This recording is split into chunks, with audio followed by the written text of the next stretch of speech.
এই কথাটা তুমি কেমনে বলো?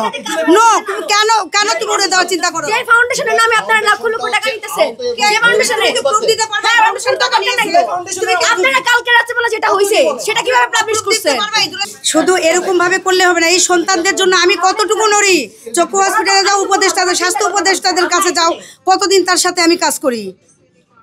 কিন্তু আমি কোনো সন্তানকে চাই না যে এই ফাউন্ডেশনে কোনো সন্তান কোথাও যা ইয়ে করুক। আমি এটাও চাই না যে রাস্তায় তারা বসুক। তার জন্য উপদেষ্টার দাঁড়ায় দাঁড়ায় আমি শিল্পী ঘুরি, আমার ফেস দেখুক প্রত্যেকটা সন্তান। এবং এইখানে শোনো, এবং এইখানে এই যে মিডিয়াকে তুমি দেখাচ্ছ তারা কিছু করে নাই, এরকমও তোমরা করো না।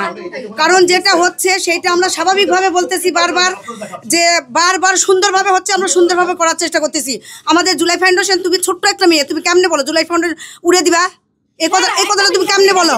নো, কেন তুমি উড়ে দেওয়ার চিন্তা করো? যে ফাউন্ডেশনের নামে আপনারা লাখ লক্ষ টাকা নিতেছেন, যে ফাউন্ডেশনে প্রুফ দিতে পারবে? ফাউন্ডেশন টাকা নিয়ে আপনারা কালকে রাতে বেলা যেটা হইছে সেটা কিভাবে পাবলিশ করছেন?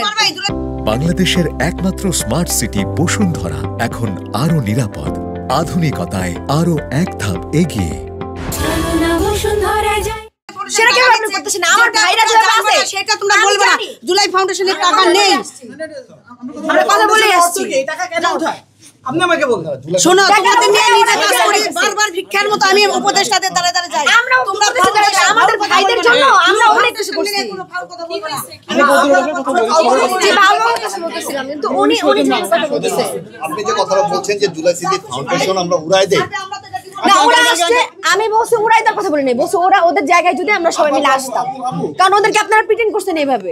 আচ্ছা আমি বলি ওরা কিন্তু শোনেন, ওরাও ভাঙার ইতে আসে নাই, ওদেরকে ভিতর থেকে গালি দেওয়া হয়েছিল। ওরা সম্পূর্ণ কথা আমাদের বলছে, ওরা এখানে তালা দিছে, ভিতর থেকে আসছে কি কেন ভাবে কেন আমি বলবো না, আমরা ভদ্রভাবে সুন্দর কথা বলি। আপনি আমাদের জিজ্ঞেস করেন, আমি আমি বলি ভদ্রভাবে যাইতে চাইছিলাম, কিন্তু না আন্টি শহীদ পরিবার, আন্টি শহীদ পরিবার, উনি শহীদ পরিবার, উনি শহীদ পরিবার। আমি কথা বলবো তো, সমস্যা কি? আমরা ওদের পক্ষ নিয়ে আমরা কথা বলছি। আসুন আঙ্কেল, কি ঘটনা? আন্টি ছিল না তো কালকে? ছিলাম না কালকে তো। আমরা বলবো, সমস্যা না, বলবো তো। আমরা বলার জন্য আছি, আপনি নষ্ট করেন না, আমি আগে আমার প্রশ্নগুলো বলি। দাঁড়ান, শোনেন, রুমের কথা পরে আমি আপনাকে সুন্দর করে যেটা বলি শোনেন। আমার রুমে চলে, সবাই রুমে চলে। বসেন রুমে। আপনারা শুনতে চাচ্ছেন, আপনারা এইরকম করে কথা বললে উত্তরটা কিভাবে? কেন শুনেন? আচ্ছা ঠিক আছে, ঠিক আছে। আমি সুন্দর মতো ওনারা আমার সাথে আসছে যে আপু আপনি কেন আসছেন, ওনারা আসছে, আমিও আসছি। আপু আপনি কেন আসছেন? যে আমি ওনাদের সাথে কথা বলতে আসছি। আহতরা আমাদের সন্তান, আমাদের যাদের সন্তান হারাইছি আমরাও কিন্তু শহীদ পরিবার।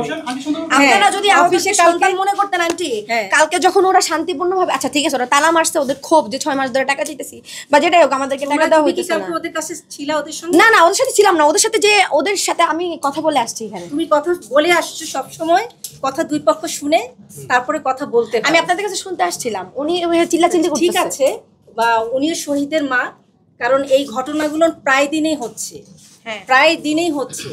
তোমাকে যদি একটা জায়গায় বসায় দেয়া হয়, এই ঘটনাগুলো যদি প্রায়শই এরকম হয়, তাহলে অটোমেটিকলি এই কথাগুলো কিন্তু এই শহীদ পরিবার থেকেও আসবে।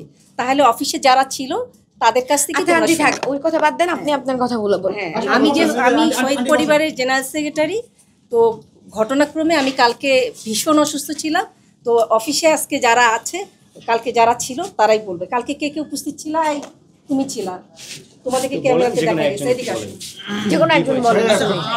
আমরা ক্যামেরায় কথা বলার ওনার সাথে কথা বলি, ফরমালি কথা বলা শুনুন, তাহলে ওনাদের কোশ্চেন করতে সহজ হবে। হ্যাঁ আচ্ছা সবকিছু বাদ, আপনাদের একটা কথা বলি। কালকে যখন ওরা আসছে সব বুঝলাম না, আমি মিডিয়া পারসন না।